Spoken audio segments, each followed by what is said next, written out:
পছন্দের মোবাইল কোম্পানির কোনো নতুন মডেল বেরোলেই আমরা সেই ফোন কিনতে মুখিয়ে উঠি।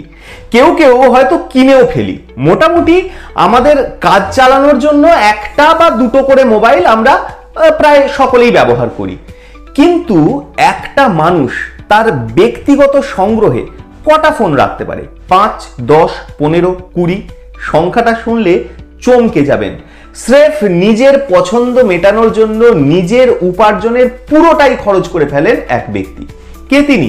তার সংগ্রহে কত মোবাইল?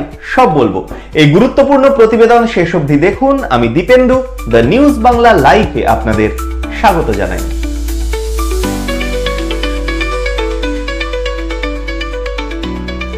সময়টা 1999 সাল। সেই সময় তিনি তার প্রথম ফোনটি উপহার হিসেবে পান। বড়দিনের উপহার হিসাবে হাতে পান নোকিয়া কোম্পানির একটা ধূসর রঙের 3210 অর্থাৎ নোকিয়া 3210 সিরিজের ফোন। এরপরে পৌঁছে যাওয়া যাক 2008 সালে।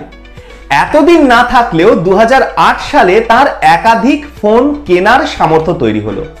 নোকিয়া সংস্থার বিভিন্ন ফোন ছিল তার সবচেয়ে পছন্দের, ফলে শুরু হলো নোকিয়ার ফোন কেনা।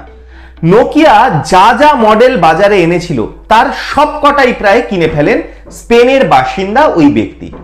সময় এরপর এগিয়ে চলে, বছর কাটতে থাকে, আর ওই ব্যক্তির ফোনের ভান্ডার ক্রমশ বড় হতে থাকে।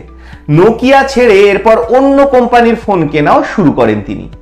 তার সংগ্রহে এমন অনেক সংস্থার মডেল রয়েছে যা এখন পাওয়াই যায় না।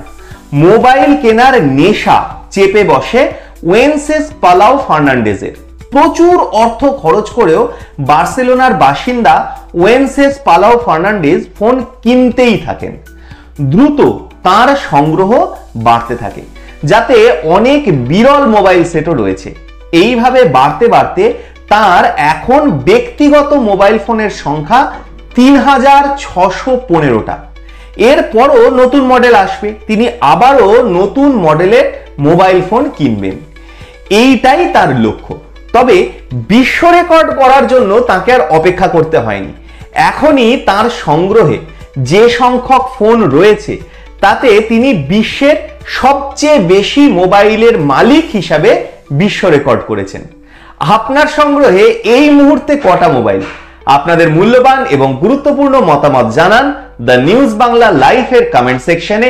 আর দেখতে থাকুন দ্য নিউজ বাংলা লাইভ। দুর্নীতি রাজনীতির বাইরে এই ধরনের সব খবর জানতে চোখ রাখুন কেবলমাত্র দ্য নিউজ বাংলা লাইভে।